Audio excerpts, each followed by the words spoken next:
Thank you very much, ladies and gentlemen. What a pleasure and a privilege to be in the midst of men and women who seek to have both success and significance. I've discovered one thing about life. Life does not give us what we need. Life almost always gives us what we deserve. And if we want to deserve more, we have to become more valuable. Someone defined value by simply the size of problems that you're capable of solving. So there are two pains in life you and I are going to suffer from, like it or not. One is the pain of discipline. One is the pain of regret. Those men and women who are disciplined in their life, who set their goals, who define them, who work them tenaciously and with great commitment, tend to achieve marvelous things. And others marvel at their achievements with both respect and a sense of dignity. Now, ladies and gentlemen, I don't know what your life has been like. Let me just sort of set the stage for you. I believe that performers always focus on results. I believe that non-performers always focus on obstacles. Which are you?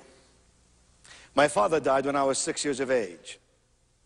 Sometimes someone will ask me this question, Nido, if you could change one thing in your life, what might be the one thing you'd want to change in your life? My answer is always the same. I know that answer by heart. I'd say, my goodness, if I could change one thing in my life, I would have much rather have had a dad. A dad who would have seated me in his lap. A dad who would have taken me to the circus. A dad who would have thrown me a ball. Sang me a song, read me a book, or merely talked with me man to man. But you see, dear friend, that was not my fate. Have you discovered in your life that sometimes out of adversity can emerge abundance? My mother brought us up. Now, my mother had fourth grade education. I'd put her against 25 PhDs from the finest Ivy League schools of your own picking. Here's why. My mother had this postgraduate degree in a discipline you and I would call common sense. Someone said, you know the trouble with common sense? It ain't as common as it once was. My mother would work day and night to feed us and clothe us. 5 in the family, 3 boys, 2 girls, and to instill in us values for life and principles for living. For example, my mother would say to me, Nido, if you want to be a great man, you must first walk hand in hand and side by side with people who are great. You want to be happy? Hang around people who are happy. You want to be successful? Be in the midst of people who are successful. You want to be rich? Find out what poor people do and don't do it. You know, Aristotle said excellence is not an act. Excellence is a habit. Excellence is a habit that you acquire through training and habituation. You can't be excellent Monday, Wednesday, and Friday and take Tuesday, Thursday, and Saturday off. That wouldn't make any sense. You're either an excellent person or you're an ordinary person. Elbert Hubbard once said, one machine can do the work of 50 ordinary people. But he said, no machine, oh no, no machine could ever do the work of one extraordinary person. My mother would say, always learn from the experts. Always learn from the experts. Because the experts have their knowledge in order. Have you noticed that when your knowledge is not in order, the more knowledge you have, the more confused you become by definition? The bookstores of America are packed, filled with books and information about financial planning, and yet 60% of America's households are one paycheck away from bankruptcy. How can that possibly be in the land of the free and the home of the brave? Dear friend, 80% of America's households, 80% of America's households have a net worth of under $100,000. Now, if you're 25, you're not supposed to have a lot of money. But if you've been working for 10, 15, 20 years, you should have saved some money, invested some money, and perhaps ridden some good times in the stock market.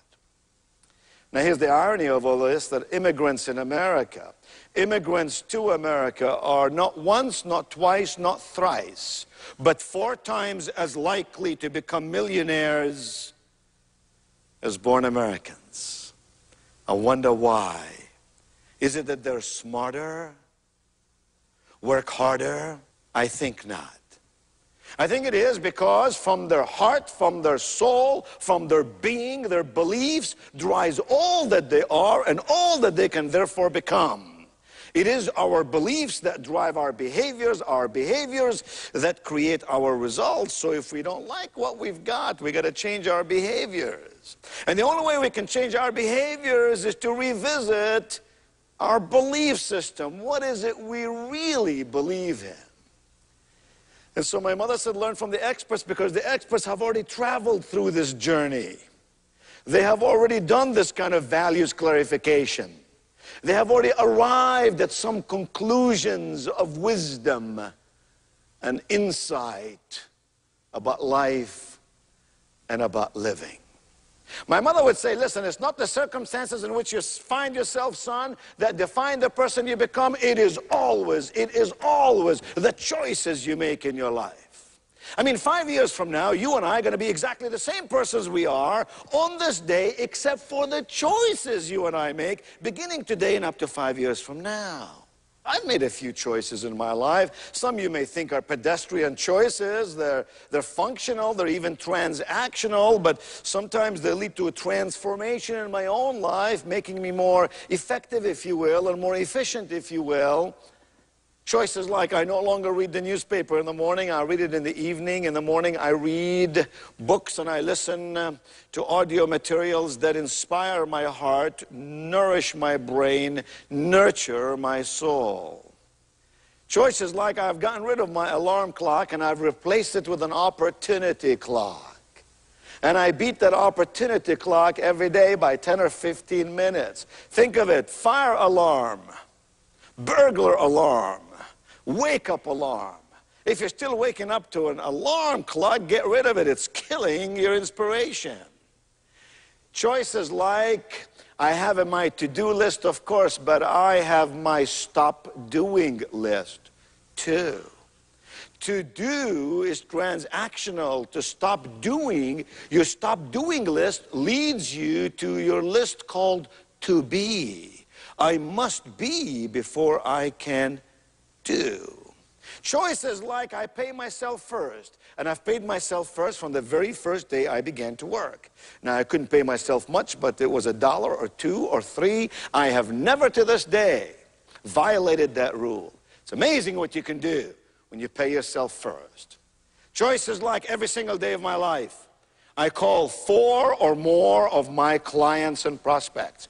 Every single business day, I pick up the phone and I call 4 of my prospects or clients. Often just to say hello, often to find out how they're doing, often to give them some information of value. It's amazing how relational capital is the bridge that connects us with both success and significance in life. And choices like having my list of 100. If you came in my office, you will see that I have a list of 100 names. Actually, it's 168 names. These are my most important clients and prospects. And every single month, I ensure that I connect with each of them at least once. I've had to make choices in my life. I think the greatest choice I've had to make in my life is to understand that if you want to succeed in life, all you really have to do is define your goals, put them in writing, and then begin to look at everything that you do every day and assess if that is getting you closer to your goals. If it is, do more of it. If it isn't, do less of it. And you will find, just as a matter of course, life has a way of propelling us forward. My mother would say, look, all meaningful change comes from inside. If you want to change something about who you are, what you believe, what are you going to accomplish, change from within. I've discovered in life that the only person in society who really welcomes change is a baby in wet diapers. for the rest of us, we don't want to change until the pain of remaining the same becomes greater than the pain of changing. Isn't that sad? You know, for the timid in our society, change is always, always frightening. You know, for the comfortable in our society, change is always, always threatening. But for the confident amongst us, change, my friend, change is opportunity. I know a little something about change. I came to America with no money, no English, and no connections. Let me tell you how I learned this language I'm using here today. I took a 3x5 card. I put 10 English words on this card today, and I memorized spelling and meaning of those 10 words. Tomorrow, I took a 3x5 card. I put 10 English words on this card. I memorized the spelling and meaning of those 10 words as I reviewed the 10 words from the day prior. Like Aristotle said, excellence is not an act. Oh, no. Excellence is a habit. The next day, I took a 3x5 card. You're getting the idea. I gave myself Sunday off. By Saturday, I was learning 10 English words and reviewing 50 from Monday, Tuesday, Wednesday, Thursday, and Friday. The average American has some 5,000 words in his or her vocabulary. I have in mind 3,120 words. That will be 60 words a week multiplied by 52 weeks. Take 3,120, divide them over 5,000. That'll give you 62.5%. That's what I have in my vocabulary. 62.5% of what the average American possesses in his or her vocabulary. You would call me disadvantaged, handicapped, linguistically speaking. Here is my point. Nobody could ever whine to me about why they can't achieve their dreams. I meet men and women every day who let their fears overcome their dreams. Life is lived best when you set yourself with a goal. And so my mother said, meaningful change comes from within. Have you noticed in your life that every single improvement in your life comes as a result of change? I mean, any improvement that ever comes in your life is there because you changed something. I am not advocating change for the sake of change. Very often change does not inure improvement, but improvement is always the result of change. So where does that confidence I'm talking about comes from? If for the confident, change leads to opportunity, where does one get this confidence? Well, I believe, ladies and gentlemen, that the only place confidence can come from is competence. Competence. Competence. When you've got your knowledge, when you've got your skill, when you've got your experience, all merging together congruently and in focus, the result then is competence. We say in these ever-changing times, it is the survival of the most competent. We have no choice, you and I, but to be competent. When you're competent, you're good at what you do. It doesn't mean you're perfect at what you do. It simply means you are good at what you do. It means you're better than most people at what you do. And somehow something amazing happens when you're competent. You begin to make a commitment towards extraordinary behavior. And how do we measure extraordinary behavior in life and in business? We measure it with results. At the end of the day, all that matters really are the bottom line results. How many of you have children? Well, my wife and I have 4 children. Our oldest is just graduated from graduate school, and we have a young one who's only 15. And I know you're surprised, but hey, vitamin E every day. And we don't give our kids any pocket money. We only allow them to earn their money. So here's an example. When my daughter Christina would make an A in a course at the end of a semester, I would give her $100. Now, Christina would take 8 courses, and there were 2 semesters in a year. So there's an opportunity here to make a lot of money. When she would make an A, I would give her $100. When she would make a B, I would give her $75 because a B is not as good as an A. When she would make a C, I would give her nothing. Zippo, zilch, nada. Why? Because C is average, and we should never reward average. We ought never reinforce behaviors we don't want to get more of. And if she would get a D, she would owe me $50. It's called the value of fairness and justice. What's good for Christina is going to be good for Daddy. And if she would get an F, she'd move into your house. What kind of grades do you think Christina got? And the answer is straight A's. So in my life, dear friends, I've really had to make some very, very serious strategies that would allow me to come to this country as a poor immigrant, to work 10 hours a day, to work my way through school, to work 17 hours a day, 7 days a week, initially to build my business, and to go forward with the grace of God and the help of others over these many years to build half a dozen businesses, and all along this journey to be grateful in my heart and to be philanthropic and a faithful steward in my actions. What are those? What are those strategies? Well, here are 3 or 4 of them. First, it seems to me I had to make up my mind. I had to make a choice between merely developing, learning, maximizing, and perfecting the skills of communication. Now remember, I couldn't speak English, so it was important to me to speak this language in a fluid, fluent, and flowing manner. But I recognized very quickly it's not enough to merely know how to communicate effectively. That truly the greatest of leaders go beyond that, and they connect with people. They go from communicating to connecting. Something magical happens when you connect heart to heart, soul to soul, mission to mission with another human being. Now, you know, people tell us that you and I invest about 83% of our time each day at communicating, whatever function you're involved in. We all have to communicate. And the truth is, all you have to do to communicate effectively is to learn this simple acronym. It's called SLOW, S-L-O-W. To speak, to listen, to observe, and to write.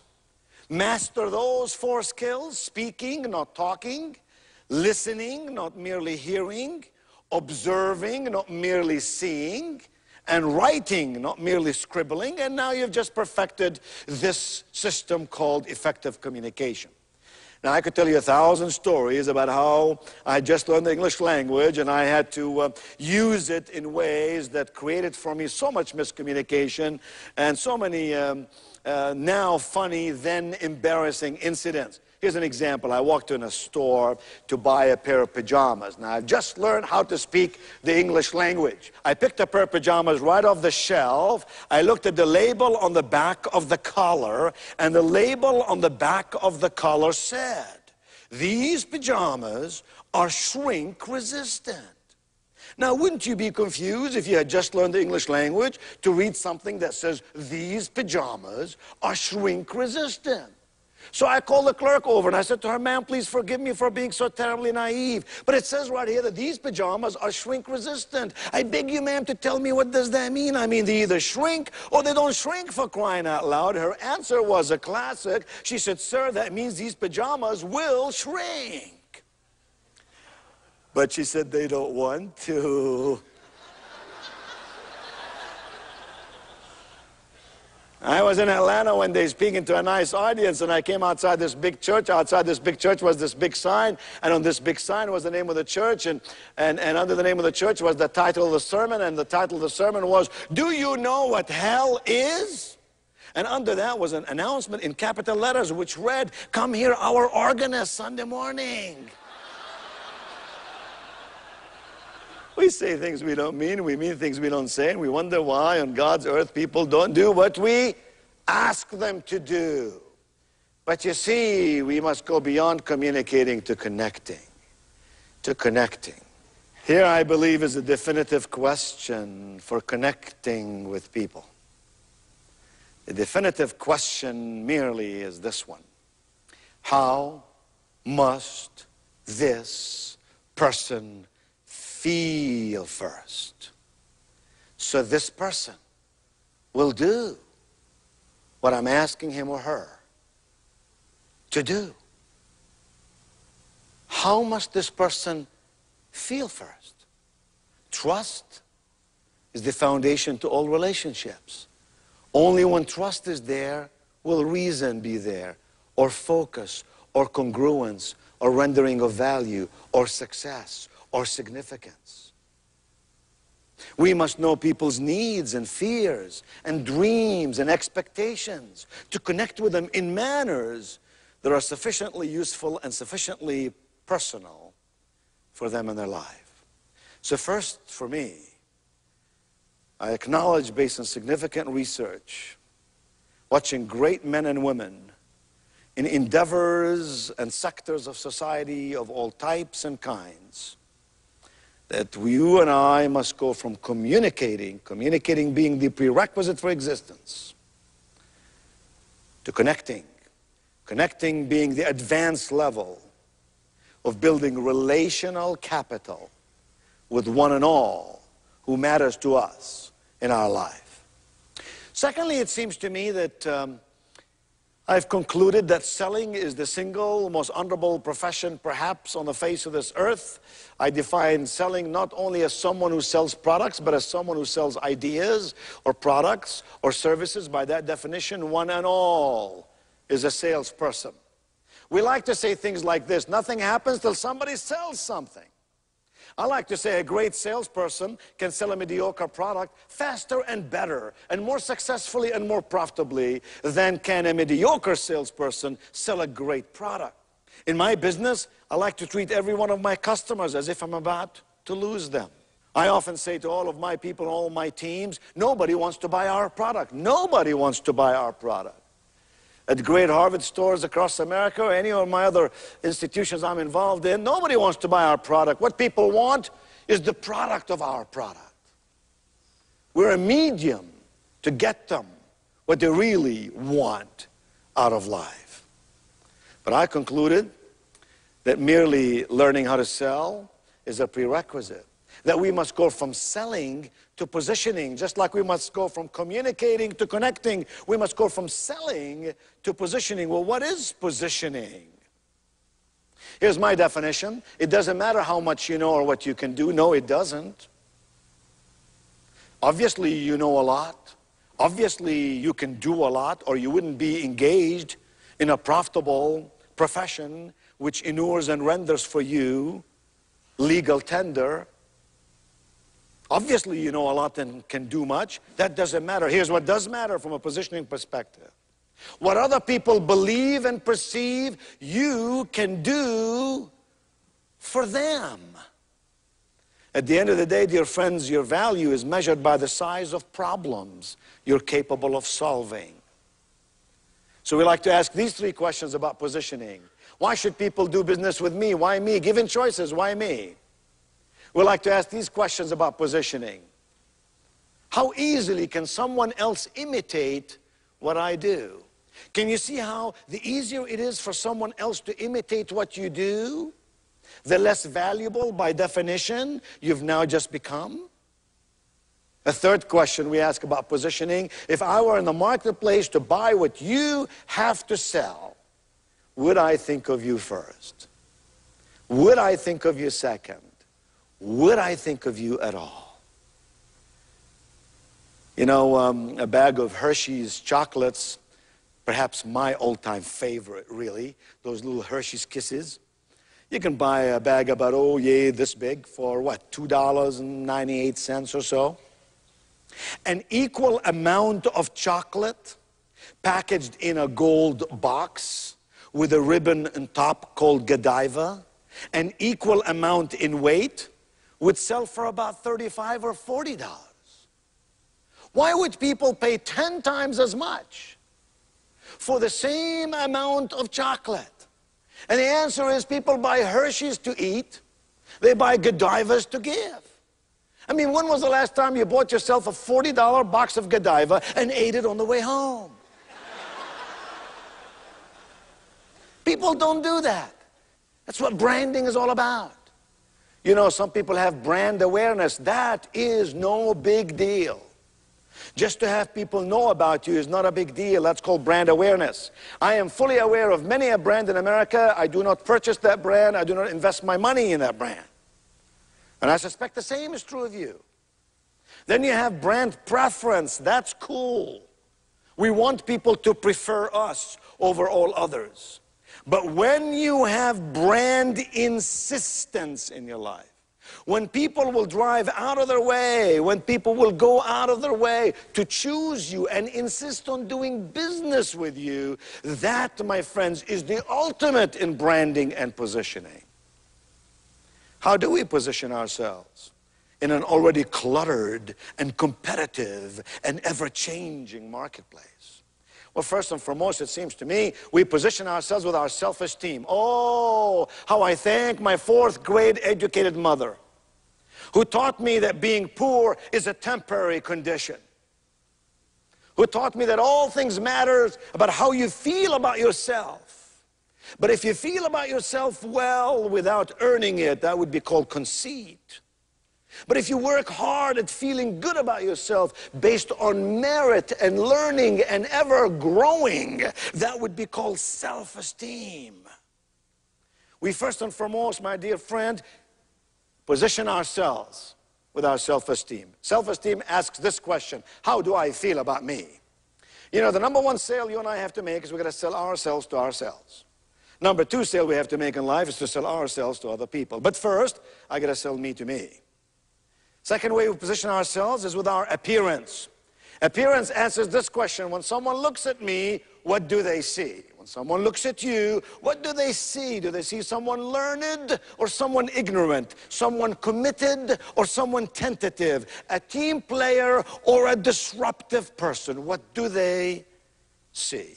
Regretfully, in the first 10 seconds, people see us or meet us. They make impressions of us that may last for the longest of periods of time. Thirdly, we position ourselves with our words. Words are ever so important.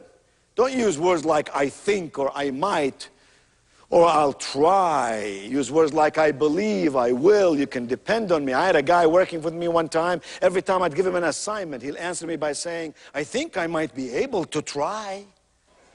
You can't build a business with a person like that on your team. Then you position yourself with your focus. I still meet people every day who are focused. Focus on generating income. How incredibly crazy is that? And yet every day I meet men and women who are focused on generating value. Dear friend, you generate value. Income is the byproduct of value delivered.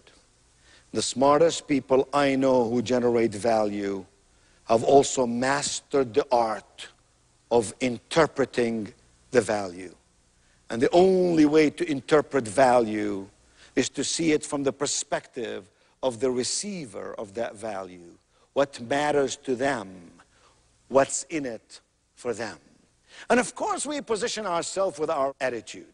The older I get, the more I recognize the happiest people, the most successful people, just have great attitudes. They just get up in the morning feeling good about life. Get up in the morning singing praises that they are alive, that they can walk and talk, and that they are professionally engaged, that they have friends and they have a brain, and they can apply all of that for the common good. Here's a cute story about attitude. This guy's flying from Pittsburgh to Atlanta. It was a Friday night. They didn't serve much on the plane. It was just a sandwich for dinner. Everybody ate their sandwich, grateful to God they had something to partake and to take care of their soul, except this guy. He had to reach up above him in the ceiling of the plane, you know, where there was a bell, ring, ring, ding, ding, ding, ring, ring, ding, till the flight attendant came running down the aisle. She said, "Sir, have we an emergency here today?" He said, "Yes." He said, "This is a bad sandwich." And the flight attendant, without flinching, picked up the sandwich with her left hand, took one look at it, and she went, "Bad sandwich, bad sandwich." Now, I don't know about you, but I'm telling you, if I were on that plane, I don't care how tired or busy I may have been, I would have been the last guy to get off that plane. I would have wanted to interview that flight attendant. I would have wanted to say to her, "Ma'am, You got to tell me what entered your mind when the jerk of a passenger was so nasty with you. I would have wanted to say to her, ma'am, in all my living days, personally, I have never seen a sandwich punished before. Can't you hear her now? She'd say, oh, sir, I met all kinds of passengers. I have seen all kinds of people. I could have just as easily said to this guy, you don't like this sandwich, sir? Well, let me tell you what you can do with this sandwich. You don't like our airline? We don't need your business. You don't like this flight? See the exit sign right there? But she'd say, had I told them any or all of that, I'd have dragged myself back to the galley. My friends would have said to me, what are you so upset about? And I would have said, I hate this job. Thank God it's Friday. I can't wait till I retire. I've had it with all these passengers and their quirky demands. Instead, can't you see this woman running down the aisle, holding back her laughter? She gets to the galley, her friend said, what in the world are you laughing about? She'd say, you won't believe what I just did to the dude. In 21C, they'd say, what did you do to the dude in 21C? She'd say, I just beat the heck out of his sandwich. Nothing ever replaces attitude. Your attitude displayed on the outside of you is the precise exclamation, explanation, and commentary on the person who resides on the inside of you. So we have to go beyond communicating to connecting. We have to go beyond selling to positioning. And we have to go beyond training. If I were king for a day, I would have every company in America change the name of its training department from training department to education and development, or development and education. Let me attempt to make some distinctions for you. In my life, I chose to go from training to education. Friend, education is what's left over when all the training is long forgotten. Now, don't misunderstand me. The most unfair thing on the face of this earth is for you to expect someone in your employ to do something you have not trained them to do. For compliance purposes, for consistency purposes, and other reasons too, we must train people to do that which is technical and transactional. That's a given. All I'm saying is that's not enough. Just like communicating and selling alone without connecting and positioning are not enough. So we have to go from training to education. When you train someone, you show them the how. When you educate someone, you teach them the why. The person who knows the how will always have a job. The person who understands the why will always be their boss. When you train someone, you show them what to do. When you educate someone, you teach them how to be. When my kids' school teaches our children how to count, that would be called training. When my wife and I teach our children what counts, that, my friend, is called education. So I walked in a McDonald's one day to buy something. Attractive young lady behind the counter looks at me and says, sir, how may I serve you today? I said, I'd like to have a vanilla milkshake and an apple pie. She said, sir, would you like a dessert to go with that? I said, sure, throw in a Big Mac and 2 fries, will ya? And one has to beg the simple question, what went wrong? And we know the answer, we know the answer. The answer is we trained them in the mechanical and the transactional. We did not educate them in the emotional and the transformational. And in so doing, we denied ourselves the competitive stance of being head and shoulders above most other competitors. Now, I know what some of you are thinking. Training, education. Foreign boy comes to America, learns our language, shows up to sort of confuse us with some semantical differences about these words. Okay, I love a challenge. Let me ask you a question, and then I will simply rest my case. Which would you rather your teenager get? Sex education or sex training?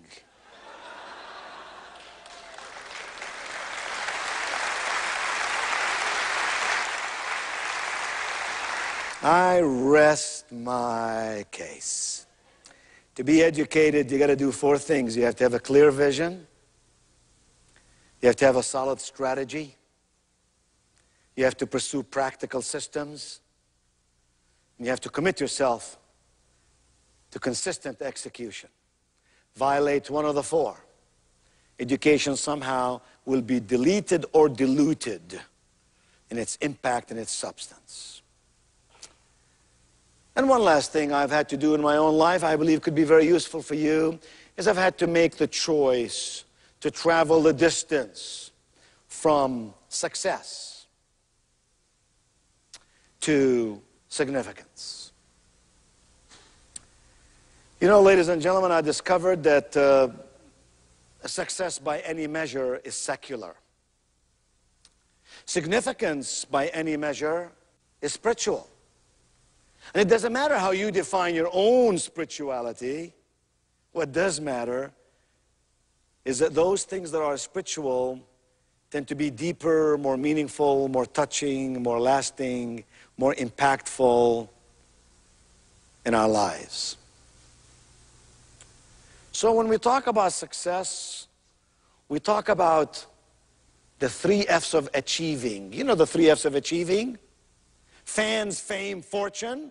I have my fans, I have my fame, I have my fortune, I therefore must be a successful person. How empty is such an existence?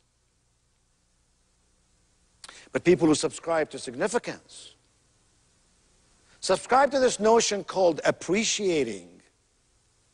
Appreciating. The 3 F's of appreciating are your faith, your family, and your friends. And friend, when you have all 3, I ask you simply, what else? Really, really, really, what else do you need in your life? People who speak of success talk about giving back. You've heard them say, this community has been good to me, I must give back. My alma mater has been good to me, I must give back. Giving back is no big deal. Giving back implies you owe something to someone. It is your duty to give it back. You borrow money from the bank, you give it back, principal and interest on a certain timeline. That is your duty. You better do it or they'll repossess your home or your car. Significance speaks of giving. Merely giving. William Barclay, the Scottish theologian, said something that's been an absolute mantra in my life. William Barclay said, always give without remembering. Always receive without forgetting. Oh, wow. Giving is like loving. You don't love your children back because they loved you first. You love your children even when your children are unlovable. So merely give. Be in the zone of significance. I do not know what success is. I do know it is not enough. And I also know that I've never met a person who is both successful and happy, truly happy, who got there by deceiving other people. I've met a lot of happy people. I've met a lot of successful people, but never one who's successful and happy who got there by deceiving others. Sort of violates the law of integrity and all else we've talked about here so far. So success is not that important. Significance is having someone you love and someone who loves you. Having some purposeful work in which you can lose yourself. Purposeful work that could help other people. Having somewhere to be that brings you joy and brings you satisfaction and brings you purpose. Some people, as you know, live the life at the task level every day. They go to work, they do all the things they have to do, come home, drink a beer, burp, go to sleep, get up the next morning, repeat the process all over again. Some people set their goals and they very carefully work those goals. But the happiest people I have ever met, the most significant people I have ever met, are the ones who live their life at the purpose level. Occasionally I will ask an audience this question: if you had 6 months to live, how would you spend the last 6 months of your life? Because the answer that you would give us for this question will tell us a lot about what it is that you value in your own life. I had a smart alecky guy the other day say to me, he said, if I had 6 months to live, I'd tell you what I would do. I said, what's that, sir? He said, if I had 6 months to live, I'd move in with my mother-in-law. Because he said that would be the longest 6 months. There was this guy who had a little dime store, the corner of Elm and Commerce. It's a little store. He's a good man. His prices were fair. His location was strategic. It was honest. People began to talk about him. He had more customers.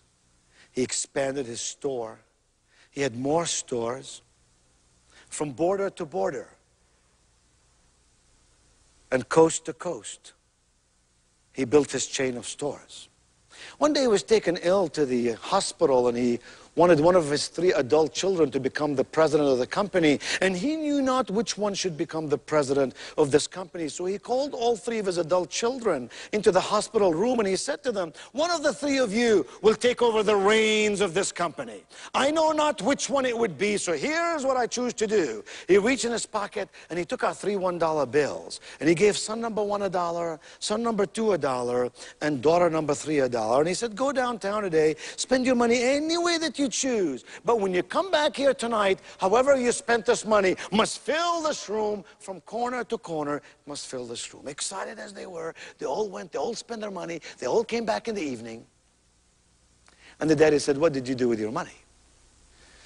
And son number 1 said, Daddy, I went out to see my friend whose family has a big barn on this big farm. I gave him my $1. He gave me 2 bales of hay.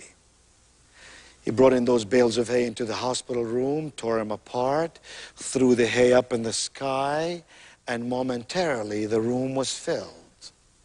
But we all know what happens to hay. Tumbled down, settled on the floor, and the daddy said, no, sir. Son number 2, what have you done with your $1? Son number 2 said, Daddy, I went down to Sears and Roebuck, where they had a sale on pillows made with feathers. I gave the clerk my $1. He gave me a pillow. He brought in the pillow. He tore it open. He took the feathers. He threw them up in the sky. And momentarily the room was filled. But much like the hay, the feathers tumbled down, settled on the floor. And the daddy said, no, sir. Daughter number 3, what have you done with your $1? Oh, she said, Dad, I took my $1 to a store like the one you had years ago. I gave the owner this paper $1, and I asked him for some currency, some coins, quarters, dimes, nickels. I took 50 cents of that $1, and I invested in something very worthwhile, just like the Holy Bible says, invest thine talents. I took 20 cents of my $1, and I gave it to my house of worship. I took 10 cents of my $1, gave it to the Boy Scouts of America, 10 cents to the Girl Scouts of America, and Daddy, you added all up and left me 1 dime, 10 tiny little pennies. And with those 10 tiny little pennies, Daddy, I went back to the store, gave the man my money, and I bought 2 things. She reached in one pocket and she took out a little matchbook. She reached in the other pocket and she took out a little candle. She struck the match. She lit the candle. She turned the light switch off. And the room was full. The room was completely full. Not with hay, not with feathers, but with light. You are the light of the world. What you do in your business, in your life, with your family, in your community, can light up the biggest of stadiums in the pitchness of darkness. Or can do something less than that, but it is always your choice. Do not, dear friends, fall for the myth of success. Stand tall and choose wholeheartedly the promise of significance. And when you do that, you're richer, and all about you and around you, in this the land of the free and home of the brave, become richer. Thank you, and God bless you.